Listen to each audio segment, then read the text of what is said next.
Shaun. We are going. Thank you for joining the podcast, man. How are you? I'm good. Thanks for having me on. Oh man, no worries. Like you were saying, like it doesn't really feel like Christmas, so it's like I don't know. There's something in the air that still feels like I'm in work mode. So I'm happy to get a podcast on this close to Christmas. And like I said, I do appreciate you coming on. Yeah, of course. Not like you have much to do now. Are you golfing? What do you do? I'm doing some work right now, off-season stuff. So Like trying. simulators? Yeah, I got a setup going on at Oakfield Golf and Country Club where I work. So that's been good, and so I've been able to hit balls there. And I've hired a trainer for the winter, so I've been doing a little bit of stuff here and there. Yeah. So yeah, So the golf, the game of golf was introduced to me. Was introduced to me a while ago, but I started playing it for the first time a lot this year because of COVID and everything that's happened. But when was golf introduced to you? How old were you, and who was the person to introduce it to you? basically when I could start walking, it was my dad. He just started me from a young age. He played junior golf when he was younger. Just continued to play, into his adult life. And then, I could start walking, and he had a club in my hand right away. So I was always in the backyard just whacking it around and kind of fell in love with it. Did it come naturally to you? I would say, yeah, relatively. Yeah. Yeah, I would say so. I don't know, I was obsessed with trying to hit certain shots around the house and stuff like that when I was little. So I was always out there. That's how I'd spend my time at home. Yeah, well, man, I look at my friends that have played for such a long time, and I'm so jealous of them that they got to play it at that young of an age because their fundamentals are down, and I'm still working on my fundamentals. And I see these guys and how they can be on a par three and hit the green no problem. Like, I wish I could have that. Do you feel fortunate now because golf is everywhere? You got to admit. In Nova Scotia, everyone's playing it. Your brother, your cousin's uncle, everybody. Like the courses were packed this year from what I've heard from the past couple of years. Do you feel fortunate that you've been able to play this game for such a long time before it got extremely popular here? Absolutely. Like starting super young, it's a huge bonus. It kind of gives you a jump start in the sport, whether you're just playing it casually or just, trying to play competitively. You get a big jump there, and then to see the game growing so much in Nova Scotia, especially since the pandemic hit. I mean, obviously that's not how you want it to grow necessarily under those circumstances, but it, everyone got outside and started playing. So it's nice to see all this growth of golf in Nova Scotia. Have you seen the growth personally just on the courses from the past years when COVID wasn't a thing? I have. Yeah, so I work at Oakfield in the summers, and like this year we were doing like 300 rounds a day, and in the past we were doing like 200 probably before COVID. And so that extra 100 rounds a day throughout the course of the year, I think we did like 40 some thousand rounds this year at Oakfield alone. So if you're thinking about like just golf across the board, like any course in Nova Scotia is ramping that up. So it's huge. Was it annoying for guys like you though? Holding No, up the course, people. no, I mean it's fine. I didn't get to play a whole lot this summer, but it's been good because it keeps you busy. But no, it's not a big deal. What was the mentality like going into your first tournament? And how old were you when you went to your first tournament? I was 10, so that's Jesus. it's like the first kind of the entry level for golf tournaments. Like that's kind of where you start out if you're at the earliest age you can get into it. I've always wanted to join one of these golf tournaments. There's tournaments every weekend at every course. I don't really know anything about it. I play for fun, but I want to know a little bit more about tournaments and what goes into them. You said you're 10 years old. I'm assuming there's nerves going into it, but what's your mentality going into a tournament? Whether you're 10 or how old are you now?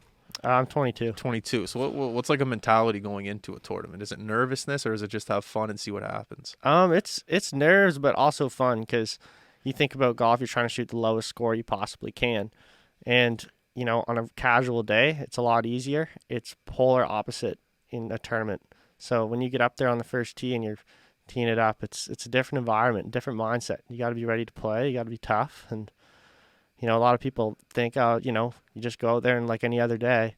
But really, mentally, it's a big difference. So it's a lot of fun, though, at the same time because, if you achieve those goals and you put together a good score, at the end of the day, you're pretty fired up about it. So you want to get back out there. How old were you when you went, maybe I should take this a little serious?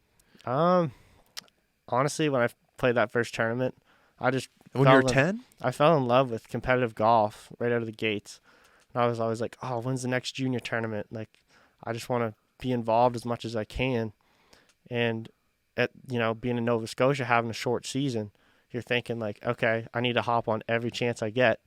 So when I was young, I was all over it. Any little tournament my dad could find, or I was looking them up myself. I'd be like, hey, can I get in this one? And then, Yeah. yeah, so that's how it kind of started. What was it about the competitions that drew you in specifically? Was it the actual competition? Was it the nervous energy you loved? Like, what was the one thing that attracted you to them? I think the competitive edge, obviously, but I think in one of my first tournaments, I won like a small prize because I played okay.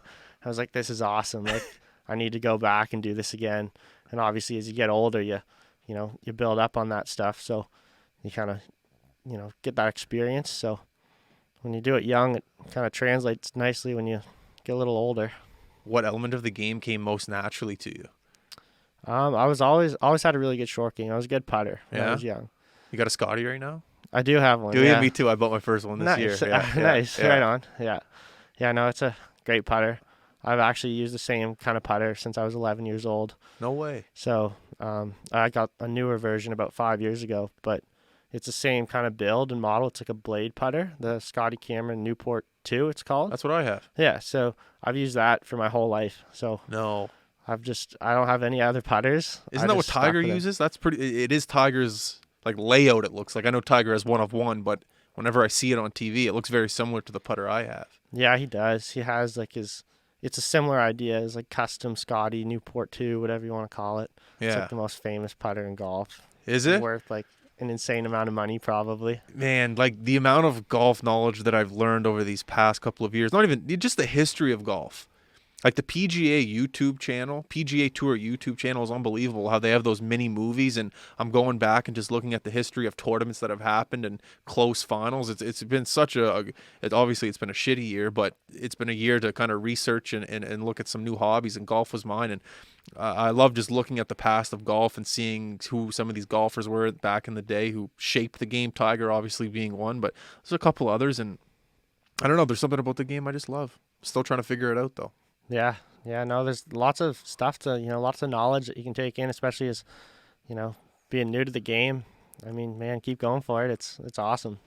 You'll learn so much. Yeah, and you can have a good time doing it. So yeah, well, it's like it takes a lot of my money, but it's one thing I'd spend my money on. I'm happy with it. Like I don't mind. It's a good thing to like. I don't know. You're outside. You're kind of exercising, not really, but you're walking. I don't like. Do you like walking or do you like the cart? Walking, 100%. Walking, yeah, okay, good. 100%. You're in it. You're in it more. You're thinking about your next shot rather than leisurely driving up to the ball. Yeah, That's yeah. how I feel. Yeah, I find like walking, one, you get to enjoy your day more. You just kind of get to look around, talk with your playing partners. At the same time, it gives you time to kind of prepare for your next shot, as opposed to just whipping up in the golf cart and not having too much to think about. Yeah, that's one thing that I think about anyway. But not every golfer probably thinks that. But your mental strength. At least the only questions I can ask are based on my past year experience, and I'm trying to steal from you essentially right now. I'm trying to get into your head and figure out what I can shape into my game. But like my mental strength for golf isn't the best. I get frustrated easily. I'm trying to work on it. Do you find that your mental strength for the game of golf came over time? Were you always that guy who made like maybe a shitty shot and then you're like, yeah, I'm fine, I'll figure out the next shot? Like how long did it take for you to build that thick skin and go, okay, don't worry about that shot, now worry about this next shot? Yeah, so when I was young, I used to get pretty heated after a bad shot. Yeah. And sometimes it would translate into my next shot, hit like kind of compounding errors. You hit another bad shot here.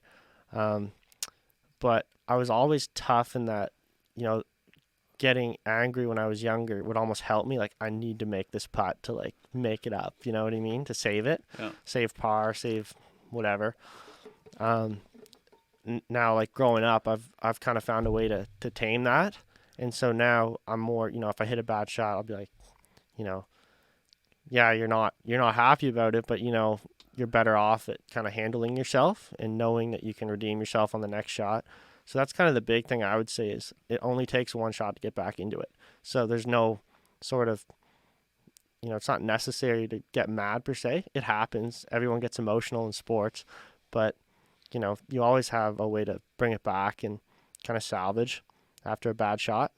So, for that sake, it'll help you out. Are you keeping track of your score while you play? Like obviously each hole, but like, are you going, okay, I'm 2 under, I'm 4 under right now, or do you just say nah? Yeah, I always have a score in my head. Yeah. I always know what I'm at mentally, and I know I have goals. I have a limit. Like, I don't want to, if I'm struggling, usually, if I can keep it to 2 over at worst, that's like, I can grind that out. I'm still in it. Obviously, you're not going to win shooting that, but if you can shoot that at your worst day, then, I'll always try to get it back to that, or, at worst, hopefully 2 over. That's what I work towards. So if I'm not playing good, I'll have that kind of goal in mind, and I'll have that, know what I'm at. Oh, I'm at 1 under. Oh, I'm at 2 under. Oh, I'm at 2 over. Yeah. I'll always be conscious of it. Do you find that the driving range still helps you, or do you need to be in game-like situations in order to get better? Driving range is helpful for something I like to call block practice. What's that? So block practice is my swing coach, Jeff McDonald. He explained this to me. It's essentially like if you're working on something specific in your golf swing, you go to the driving range, you go and putt. You're not there, like you're there for a reason, and you're not just banging balls per se. And then once you work on that, you take that out to the course and try to get comfortable. I find I play my best golf in tournaments when I've been playing a lot casually, not necessarily on the driving range. So I would say the driving range helps for working on that one specific thing, but I wouldn't like to spend a ton of time there just banging balls because it doesn't do anything for me. I'm in the process right now of potentially buying new clubs, Titleist MB, 620 MBs. And a lot of my buddies are saying they're very bladey and you'd rather have a muscle back because I'm more of a beginner golfer. Could you explain that to me a little bit more before maybe I make this purchase? If you have a bladier iron, it's a little bit harder to shape shots rather than having a muscle back. Yeah, so like a bladed iron is more for the good player, so because that sweet spot's smaller, it's harder to hit. So someone with more experience, better fundamentals, just a better player in general, might go to one of those clubs because it might help them out.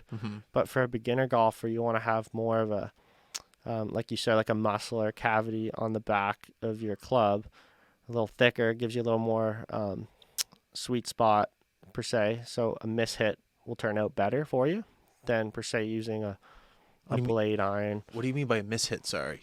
So, say you hit your golf shot and you hit it off the toe instead of in the sweet spot in the middle. That you're going to get more out of it than you would with a blade as a beginner. So for yourself, I mean, have a look at it. If it is a blade, like a smaller looking club, it might not be the best for you, but if you could look into something maybe with a little more cavity on the back, it'll help you out a lot with your mishits and just getting more out of your shots, where you're not as consistent as, say, an experienced golfer. So it'll kind of help you get to that next level. If you're at a par 3 175, what club are you hitting? Pitching wedge 9? I'm hitting a 7-iron. Probably. 7-iron. Yeah. So there must be no. Would you rather power or control? I'm assuming control if you're hitting a 7-iron. 7-iron. I mean, 7-iron's kind of at 175 to 180. Oh yeah. Sort of club. I think tour average is kind of right in there too. For distance wise.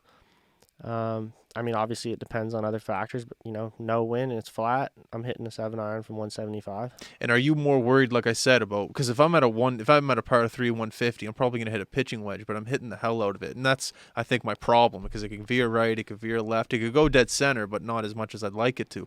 But I think that's a little bit part of my problem is that I'm just trying to hit it too hard rather than upping my club and focus less on power and just more accuracy. Is that accurate? What I'm saying? What I should be trying to do? Absolutely, yeah, I totally agree. I think one of the biggest mistakes amateurs make, who are just starting out, and even people who have been playing golf for a long time, they under club. They don't get the ball to the hole, and so, this idea that you have to hit it really far and swing really hard. I'm kind of old school in that, it's okay to tone it back and hit your 8-iron, hit your 9-iron from 150, and take a little off of it.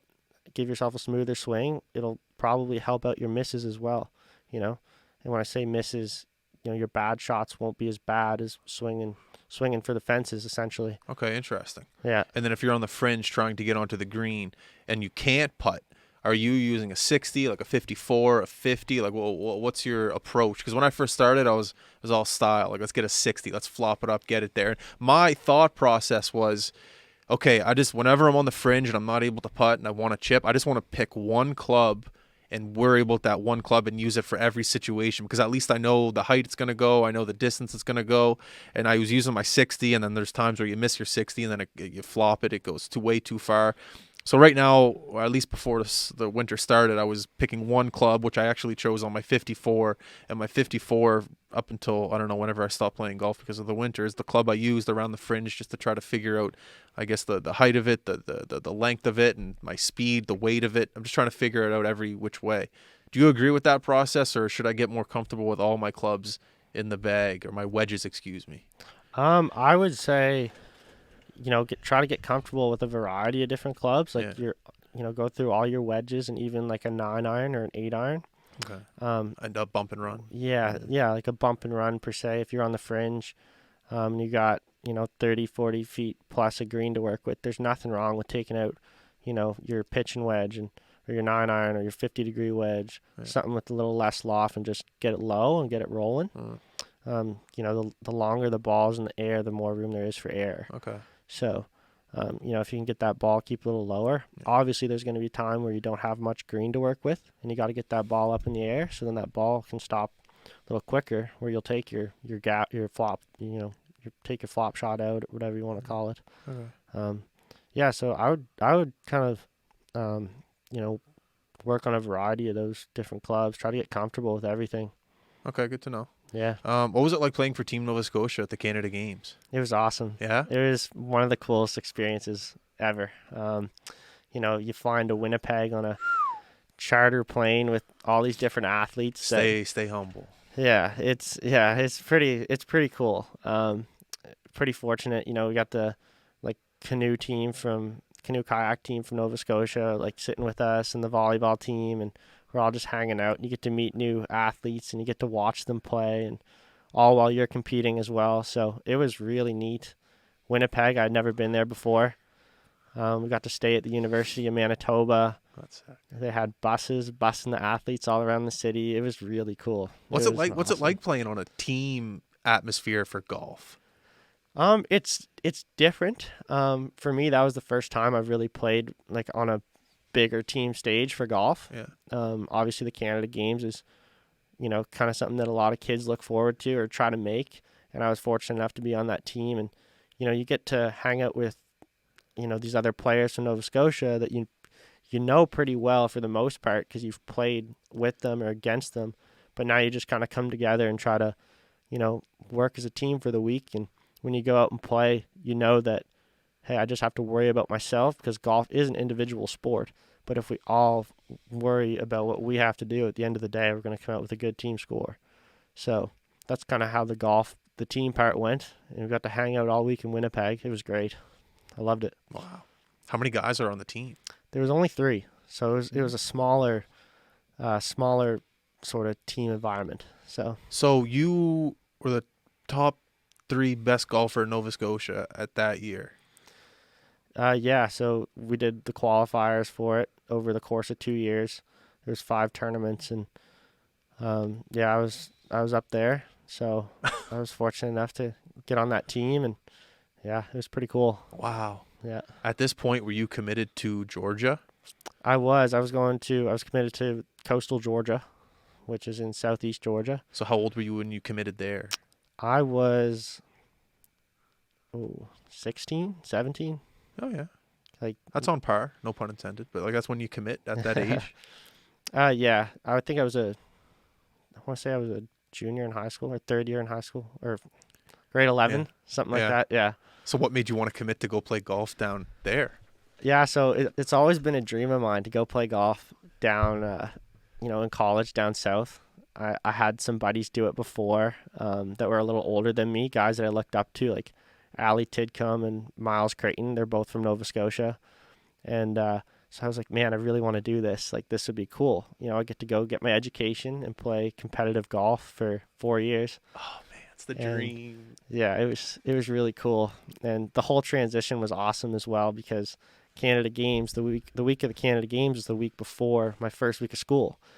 So I went straight from Winnipeg down to South Georgia, and totally different, atmosphere, different culture, and yeah, just fell in love with the place. It was great. What was it that you fell in love with the place? Like, give me a couple attributes about Georgia that you loved, other than the food. Yeah. Oh, the barbecue's so good. I know. It's so good. Oh man, there's a place called Southern Soul Barbecue, and it's on the St. Simons Island, Georgia, and we'd go there. Oh. And just a great spot. You could smell it in the road. Like, it's just a go-to spot down there. And so the food was great. The people are awesome. Like, Southern hospitality. Southern hospitality. You don't get any better than that. And we're right on the coast, so we were kind of living the island life half the time. So you're golfing, you're chilling, you're meeting anyone from, it's a pretty well-to-do spot. There's a decent amount of money in St. Simons Island, but everyone, hard workers, enjoy just being there. It's awesome. Sounds like Nova Scotia a little bit. Hard workers, good people, good hospitality. Maybe they got a little bit nicer weather, but other than that, it sounds pretty similar. Good food. Yeah. I like it. It's like similar. It's just like a southern Nova Scotia, in a sense. You're on the coast, and people are great. Good food. Yeah, it was great. Is the grass different in Georgia? I'm assuming It on is the golf courses. Yeah. They have Bermuda grass down there. It's completely different than what we have up here. See, that's why I'm not good. I need to be playing on Bermuda grass. That's the problem. That's what I need. Bermuda grass is so difficult. It's Oh, is it? well, sorry, I didn't mean to say it like that, but like as a first timer, if you go down there, it's way different. It took me a while to adjust. What? Yeah, it was the first time I've really been to a place where the grass was significantly different, and it affected the way that you golf and hit shots. No way. Yeah. Try to explain that. Yeah, so for example, here our greens, like if you were to putt on our greens here, there's not a lot of grain. And when I talk about grain, it's the way that the grass grows. So if the grass grows a certain way, it'll pull your ball in that direction when you're putting. I don't know. Okay. So I'm trying to explain it here. Can you get a golf ball out and maybe you can roll it on the table? Yeah, I'll show you. That's a custom Vice high button ball. Oh, nice. Oh, I love these. Yeah, so like if the grass is like, if I can show the camera, like, can you see him? Okay. Okay, yeah, like if the grass is growing this way, Yeah. then you're putting, like it'll naturally pull the ball this way. Mm-hmm. And so it'll even affect it if you're on a slope like this per se, but the grass is going up the slope. This ball can roll straight because the grass is going to hold it. Wow. Yeah. That makes sense. Yeah. So it's like a different. It's like very sticky. different. It's very sticky. Yes. So like it goes with chipping too. Like if you're chipping and and the grain's going this way, the grass is going this way, and you're hitting like this way for say, it's really hard. You have to make really good contact in order to hit a good chip because you're chipping back in. Your club will stick into it. So that's why these pros, when they're chipping on, there's backspin because it's sticking. Exactly. Because some of these backspins I'm seeing are like, how are they doing that? Yeah, it's okay. It's crazy because they'll chip into the grain, and so like if the ball lands into the grain on the green, that ball is going to stop really quick. Yeah. Obviously if it's down grain, that ball is going to release more. It's going to roll out longer. So that's kind of how the grass works down there. It's very cool. You can even see it just by looking at it based on the color of the green. Like if the grass is shinier, like if you see the green is shinier, Will do. it's down grain. So the grass is going away from you. If it's a little darker, that means it's into you. So it's going to be a little slower. The ball's going to be pulled a certain way. So it's really crazy. Like when I first got there, I was like, what is this? It's so different. Is this all self-taught or do you have a coach down there? I have a coach. So my golf coach, my college coach helped me out a little bit, and my teammates helped me out. They're like, bro, like this is how you putt here. Like I was missing everything when I first got there. I was like, what is going on? They're like, you have to look at the grain. You're throwing the Scotty in the woods. You're like, what the fuck is going on? Yeah, it was so different, and yeah, but It's crazy though, because once you get the hang of it and really get the feel of it, it's really easy to read putts. Interesting. Yeah, And that's a big difference. yeah, that's I got to experience that for sure. Georgia. Yeah, they have it in Florida, Texas, probably in California too, I would assume. Yeah, Anywhere down definitely. south, like, yeah. That's one thing I've loved about even like golfing in this province. I've seen other parts of this province that I've never seen before. It's just amazing to see all the courses around here, and there's some like Chester. I played Chester this year, and you're playing on the whatever eighth hole there on the cliff, and you're like, this is Nova Scotia. Like I've never seen this before, and I probably would never see it if I didn't play in Nova Scotia. Like that's one thing I also love about golf is the scenery, the things you get to experience, the nature. You're being outside. It's I don't know. I love that aspect of it for sure. Yeah, we got some beautiful courses here. It's kind of, a hidden golf destination, I feel like. I mean, Cape Breton's awesome for golf. They got a ton of awesome stuff up there, especially with Cabot coming now. So, so Nova Scotia is a gold mine for golf. That's great. Yeah, I haven't been to Cabot yet or Highlands. Cape, what's the other one? Cape Breton. Highland Lakes. Highland Links. Haven't played there either, but I think that's going to happen this summer. What are some prestigious golf courses down in Georgia? Like places like Trumpwood Golf, like Big Dog. Oh, yeah. I've actually played Trump's course in Doral in Miami. Oh, yeah? Yeah, we had a tournament there one year. So Was he there? He wasn't there, no. Oh. But it was a pretty cool spot, pretty cool experience. Really nice. Really nice. I was going to say some of the golf courses down there, like this goes back to just doing my research on golf history and some of the courses in the United States. And there's some like, $80,000 for a membership. And you're like, and then you go and look at the place, like you go on Google Maps, Google Images, and you look at the thing and it's like, wow, this guy's locker is made out of real oak wood with his name engraved on it. And then he's got a personal sauna on. You're like, 80 grand and the carpet's made of gray. You're just like, some of the things you're looking at, it's unbelievable. Yeah, it's pretty crazy. The country club life down there. Yeah, country club. That's the word I was looking for. Yeah, so I was fortunate enough to play out of the Sea Island Golf Club when I was at college. It's right there by campus, like 15 minutes away. They got 3 courses. It's part of like the Sea Island Resort, they call it, and just prestigious. They hold a PGA Tour event there in November every year, the RSM Classic. They got tour players that live there, and like you said, like crazy, like $150,000 initiation fee. You're like, and then you're in, kind of thing, and then your fees every year after that. Just craziness, but it's it's so beautiful. It's pretty cool. It's the goal. Yeah, that's the life. Yeah, I was fortunate enough to play a lot of golf there without those expenses. Yeah, I know. Oh, guess with school you're able just to sneak in the back door type thing. Yeah, well, my coach is our school coach, college coach. He's an instructor at Sea Island, so he has access to everything, and through him we get to go out there. So it's pretty cool. How you must feel so fortunate to be able to do that. It was insane. It was awesome. So fortunate. I remember my first year, my freshman year. I'm putting. I'm practicing on this green. It's kind of behind the range. They have like a tee deck on both sides of the driving range. Like that's how big it is. Yeah. It's right on the ocean too. It's sweet. And they got a putting green back there. And I'm just practicing by myself one day, like super peaceful, getting, grinding in the heat, South Georgia heat. It was like September or something. And Matt Kuchar, who's a local, just pulls up in his cart and just like throws down a few balls and starts practicing right beside me. And this guy's won, I don't know how many millions of dollars on the PGA Tour. He's won several times. I'm just there like, hey, what's up, man? Like, how you doing? It was crazy.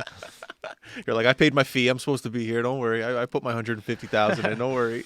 That's crazy. That's insane. Every time we have like a hockey guy on here that plays college down in the States, they always talk about the connections that they were able to make. If they went to BU, they went to Harvard, Boston College, a lot of Massachusetts guys, but they always talk about the connections that they make down there. And now some of them are grown men. They're 30 years old, and they say that they're still buddies with their boys down in the States, and they're friendships that they'll have forever. Do you have some of those connections down there that you've been since you've been down there? Yeah, 100%. I mean, honestly, like, mass majority of my friends are down there now. Yeah. I have some good buddies here in Halifax, but, I mean, most of my good friends from college are spending so much time there. Like, people are, they're so genuine, and you just make some of the best memories of your life down in college. And along with, just connections through golf too, you meet some pretty prestigious people. Like we had I met a Heisman Trophy winner. I can't remember. Johnny Football. College football MVP. I know what a Heisman Trophy. He was John. maybe he's the coach of the Gators. O.J. Sim. Oh. I can't remember. Anyway, and like we had the Gators out one day at Sea Island. I worked there for a semester as well, while I was playing. Tips good. We had the tips for Yeah, I'm good. gonna say. Yeah, it's nice. It's nice seeing a U.S. bill in your hand. They're worth a little more. But yeah, so you meet some cool people. We had the Florida Gators national championship football team was there from, I don't know, 2000 and whenever. Yeah. And that was pretty cool because like half the guys were playing in the NFL. It was pretty sweet. Wow. Go Gators. Yeah. Oh yeah, you just got back from there. He just got back from a game down in Florida. He was down there. Wait a sec. Go Gators. Yeah. I'm a Bulldogs fan. Oh, yeah. Go Georgia. My girlfriend took the T-shirt, and every time she puts it on, she goes, "Go Gator." Yeah, I gotta say, go Dogs. Go Dogs.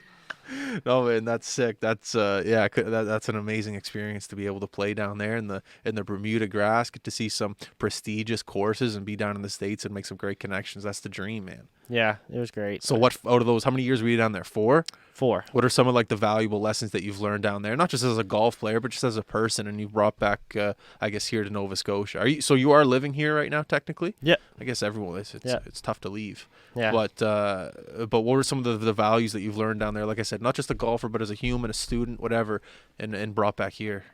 Man, like once you go to a different culture and you kind of experience it, like you think the United States are similar to us in a lot of ways, but just the laid back South, you get a deep sense of just that, there is differences here, the way that things are, and you get 2 perspectives. Like you see, a way of life in a different place, and you come back here and you can kind of take that with you. And there is major differences. You get the food, the people, just the mindset, I guess, different environments. So I think I've grown a lot in the sense that, I understand more about traveling and living in a different place that I can bring back here, which is different. Like a lot of people here that don't, they're born in Halifax. A lot of people stay in Nova Scotia, and I've had that opportunity to kind of see another part of the world and live in another part of the world.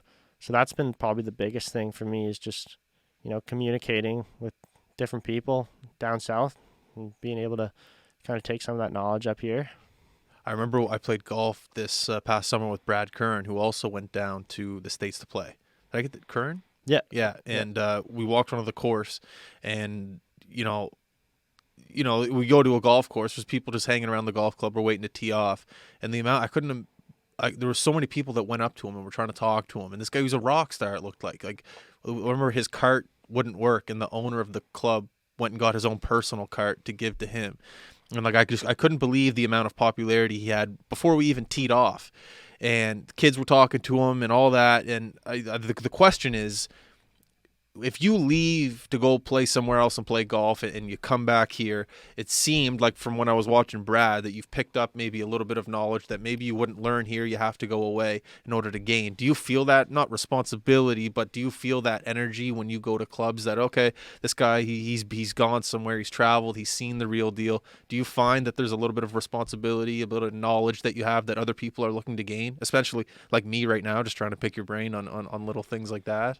Absolutely. I mean, here, the community, if you're talking about like golf, is much smaller. Yeah. And then you go down there and it's like you're a fish in a Yeah. big sea, right? Yeah. Like it's a totally different environment. There's, tons of good players, tons of big names, wealthy people. It's more of like a country club lifestyle down there, right? Like big time.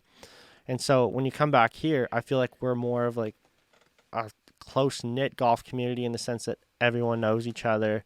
We've all played the same courses. So for me coming down here, I've seen a lot down south as far as different brands, golf brands, different styles of golf, different courses. I come back here and I can kind of share that experience with others. Yeah. So they get a kind of a broader picture.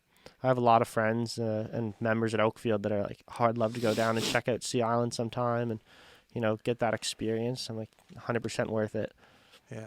It must be nice being in that situation, knowing that people look up to you for the knowledge that you've gained over the years, especially going down south. It must, there's a sense of pride, I guess. Yeah, absolutely. I mean, representing Nova Scotia down there and just kind of on behalf of everyone trying to play the game and a different environment. Like, yeah, absolutely. I'm proud to be from here and proud to represent the Maple Leaf down there, I guess. So Yeah, why not? yeah, What the hell? yeah, That's sick. I remember just going with Brad, and I was like, I remember myself. I was like, oh, there's gonna be athletes here. Like, I'll get recognized through the podcast. No, I didn't get recognized once, and everyone just went up to Brad, and Brad was just a rock star. He's like, everyone was asking him questions. I'm like, Brad, man, we got to golf. Let's go. And he's helping these people like with their short game. Like, it was crazy. It was just I was amazed. that's But funny. no, this this summer we're gonna have to get out for sure. Let's get out and play around. Absolutely. Maybe you'll break a record or a course record somewhere sometime. Yeah, we'll see. What's a course that you like to play around here other than your own? I think Kenlow in the Valley is really nice. Yeah. I think it's kind of underrated. Like Kenlow's really nice course. It's not super long, but it's just super enjoyable. Obviously you're in the Valley, you're in wine country, some nice views, always in great shape, great golf course. Northumberland Links is another one, up on in Pugwash there. Okay. Really good course, really sneaky good. Sneaky. What does that mean? Sneaky good. Like it's in the middle of nowhere, but it's hands down one of the nicest courses in Nova Scotia. Oh yeah. Yeah. Yeah. Northumberland. Yeah. Oh yeah. Yeah. Probably 2 hours from here. I'll In try. Halifax. Yeah. Well, so when does golf season start here? April, May. May, like May. May 1st, end of April maybe. Yeah. So, yeah. Yeah. I got it. I just got back from the cottage and we got a little basement that's unfinished. I set up a little chip and green. I'm a sicko, man. I bought what are they called? The plastic balls, and I was chipping off the carpet. Yeah. That's awesome. Sicko. So what's your plan in the winter? Do you just stick to simulators? Yeah, so this is my first winter being home in like 4 or 5 years. So it's kind of, I'm trying to get back into that idea of, okay, how do I keep my game relatively sharp over the off season? So right now I've hired a trainer, Steve Olson, and he's helping me like physically prepare for 2022 season in the summer. And Jeff McDonald, my coach, I'll start working with him in the new year. But for the time being, I'm just hitting balls at Oakfield, practicing as much as I can there. We got the TrackMan technology, so we're able to use that and implement that into your game, so you kind of know like how you're hitting it. TrackMan is just a cool technology. It tracks every shot that you hit, so it's pretty convenient. And so that's all ramping up towards next summer. I'm planning on playing a pretty full schedule and trying to get into the professional golf side of it. So you're going on tour? My goal is to qualify for the Mackenzie Tour. That's the Canadian PGA Tour, yeah. Yeah, PGA Tour Canada. Yeah. So I'm trying to get on that and, try to build up from there. I got loftier goals than just making it on tour because, once you get on, you got work to do, right? Yeah. So in March, I plan on going down south and playing an event in Georgia to get ready for Q School.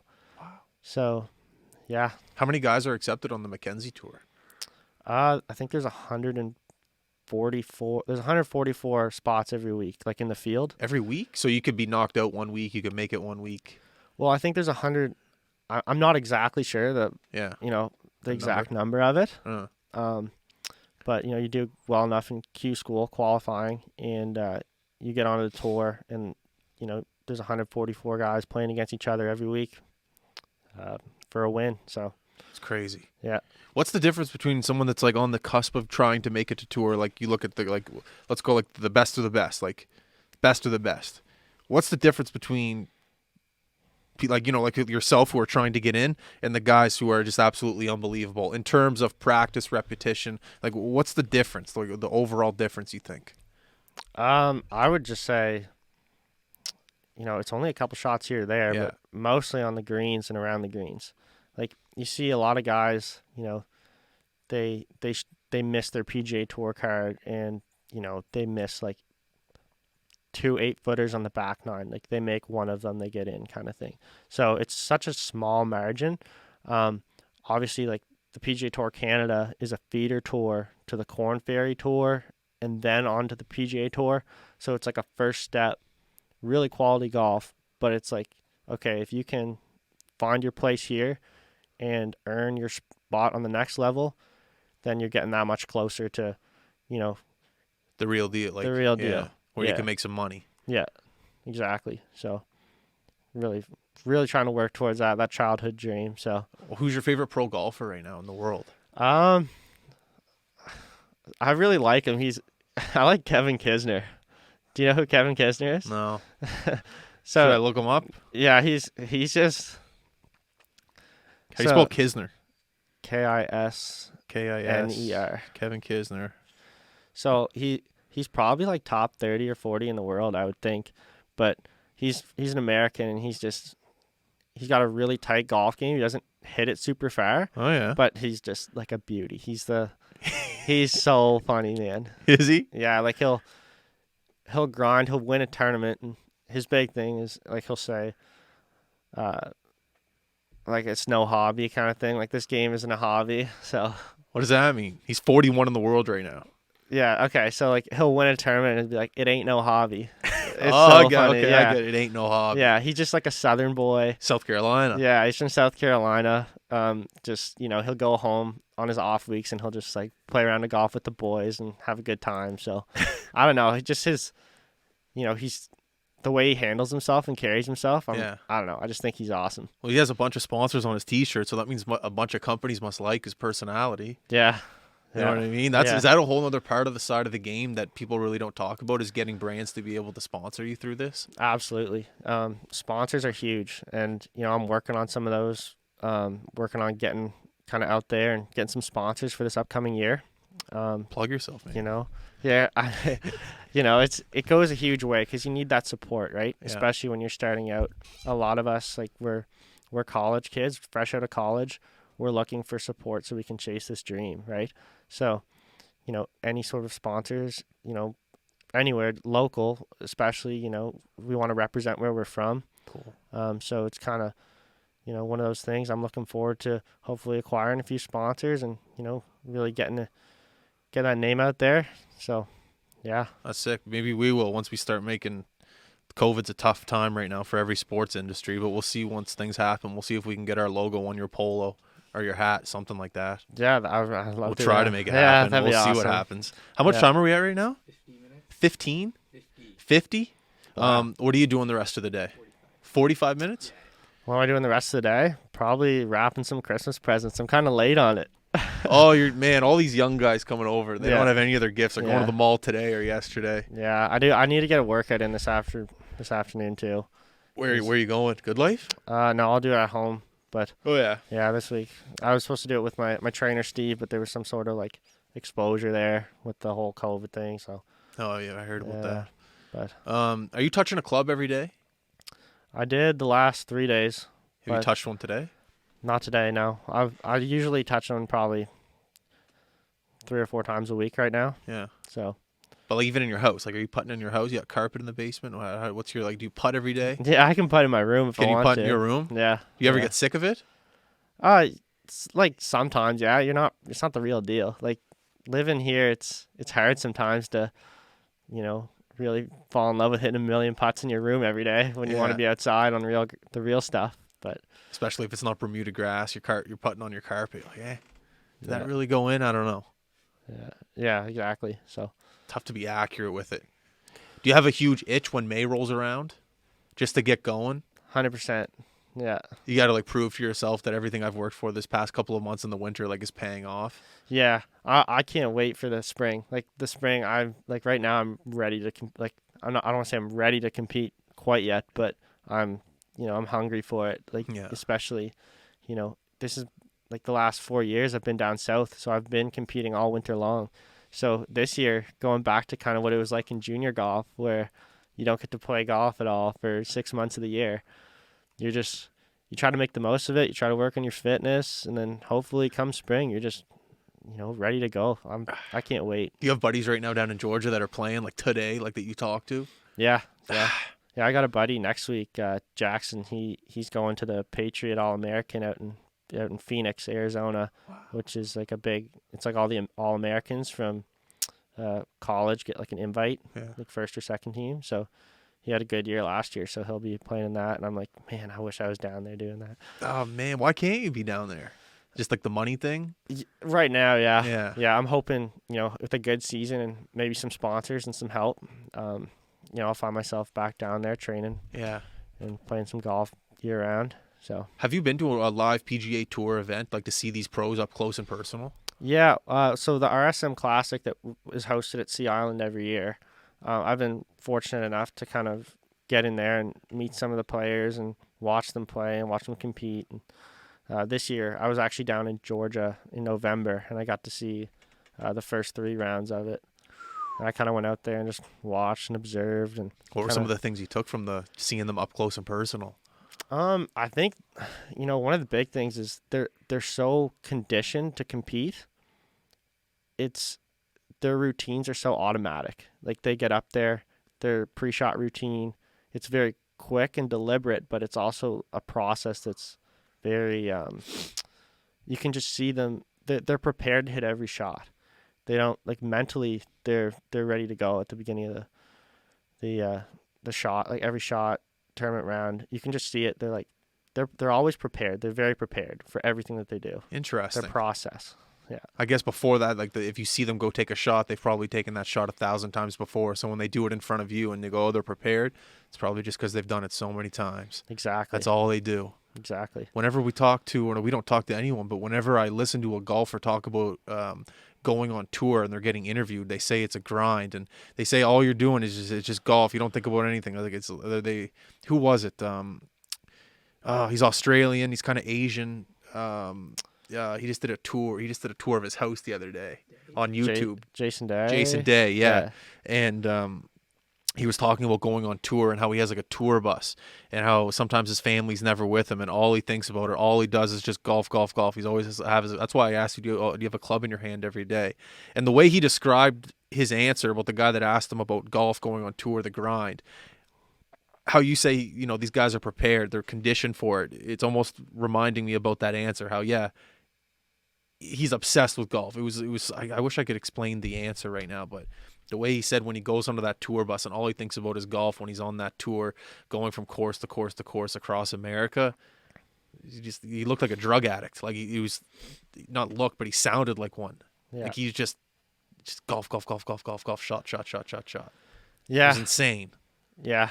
It's definitely like a grind. Like I've had a few instances where I've been playing like 2-3 weeks back to back, and it's like you're traveling and then you're playing and practicing all day, and then you go to bed, you get up at 6:30 for early tea time, then you have to figure out what to do with your day after that. It's just a lot of managing time. So it's almost you have to go out and play. You need to set aside time for practice. You need to eat well. You need to get some sort of fitness in. And just kind of balancing it all while, being mindful of sleep. Like Jason Day would be a prime example of someone who does that really well. But yeah, you're right. Like when it comes down to a grind, like, man, it's tough. Like he was, you got to see this video. In his backyard, he has a green. He has a little bit of a fairway. He has a bunch of holes, a bunch of sand traps, and then right in his backyard, like it's his patio where he eats the dinner with his family, where his mom was just painting. And it's just like this guy thinks about golf nonstop. His house, you walk into his house, it's a putting green and a gym, and then the kitchen. It's one. That's what I mean by just obsessed. Just you walk into the house, you take your shoes off, right to the left, putting green. Right next to the putting green, there's a gym. Right next to the gym, there's a simulator, and then right next to the simulator, it's his oven and fridge. And it just like they tried to mix in questions just about life, and it just every question circled right back around to golf. And I was just like, this guy eats, breathes, sleeps golf. It's a career, man. It's great, yeah. That's like right now I'm kind of in that sort of period of time where I'm trying to make this a full-time job. So like when you talk about guys like that, I'm like trying to almost mirror some of the stuff that they're doing. Yeah. And so it's pretty cool to see like how crazy these guys are with when it comes to golf and having all those resources pulled together. Just to make their game better. Yeah. Yeah. Just even if they're making millions, they're still trying to get better. It's kind of motivating. Yeah, Did you watch the Charlie and Woods I past did. weekend? I did. How much fun was that? That was so cool. Oh, Yeah, he's a super like Charlie. Don't get me wrong, unbelievable. But Tiger, the guy, almost had his leg amputated 7 months ago. Now he's out there yeah. on a par 3 hitting 150, getting it 2 inches from the pin. Are you kidding me, Jeff? Just Yeah. There's a unbelievable. reason he changed game. There's a reason he changed his game. He's so good. That's crazy. How good is he? I saw a stat last night. I think I was scrolling through Twitter, and it had like the leader on tour last year for driving, irons, and putting, and like together, Tiger was better than all of theirs added up. Like he was better than the first place guy in every single category in his prime. Like it was ridiculous. Like he's unbelievable. If you were a betting man, would you say that Charlie Woods is going to be on tour one day? Well, I'd say there's a really good chance. I would put some money on it for sure. Yeah. Yeah, he's obviously he's got the best genes and Yeah. really sports. Did you see those And then- videos where like they have the exact same mannerisms? Yeah, crazy. Like the putter raise when they're making a putt and stuff like that. Guy has swagger. It's impressive. Do you think John Daly II will be on tour as well? Maybe. Why? Maybe. Why me? I thought they won the thing. Maybe. Yeah, I know. I mean, he's going to a good school in Arkansas, but I mean, there's so many good players. Like I could definitely see him doing it, but How many players do you think in the world right now are playing golf? Top of your head, how many? Like a billion? How many people are in the world? I don't 7 know. billion? I don't know, maybe Like 500 million? billion. Probably. I don't know. Probably 200 or 300 million. I don't know. That's like my first guess off the top of my head. That's a lot of people. It's a lot of people. Yeah, And then out of those 200 million, how many people do you think are trying to go on tour? Probably, like 0.01% of them. man, good for Yeah. you for like going for it. The amount of guts you got to have just to pursue it. Yeah. Like, just good for you. What can you say? Yeah, I mean, I was thinking about it because out of college, I mean, I really wanted to keep playing, but I've just decided, hey, I'm young, I'm just gonna chase it, and if I don't do it, I'm gonna kick myself in 10 years for not doing it. So I'm gonna chase it, and if something great happens out of it, then fantastic, and if not, I can look back and say, hey, I gained a bunch of experience anyway, and had the time of my life trying to play some golf. So. And you use the right word, experience. That's what it's all about, experience. Yeah. You go down and make experience. And you're young, so do it. Who cares? Go for it. And you'll do it. Just got to think positively. It'll happen. Yeah. All right, man. Well, I want to thank you for coming on the show. I appreciate it. Like I said, we're going to have to get out this summer and hit some balls. Yeah, 100%. So par 3, 150. I got to pull out my 6 iron, 7 iron, 8 iron. 8 iron. Eight iron? Yeah, hit an 8 iron in there. Okay. And should I get the MBs or no? The MBs? Maybe lay off them. Maybe. Yeah, they're I so don't know. nice though. I'll take a look at them, but maybe. They're so nice. All right. Yeah. Do you want to see? Oh, sorry. What were we gonna say? I was just going to say thanks for having me. Oh man. Appreciate it. No worries. Do you want to thank anyone? Any coaches, parents, anything like that? Do you want to say thank you to anyone? The floor is yours. I guess just thanks to my team, Jeff, Steve, Oakfield, my parents. Just I guess Merry Christmas to everyone out there. So. All right, man. Shaun, you're the man. Everyone, thank you very much for tuning into the show. I think this episode is going to be coming out on Monday, so Christmas will be past, but happy holidays, happy new year, have fun, work hard, play golf. 8 iron on a par 3, 150. We are out. Thank you very much. Peace.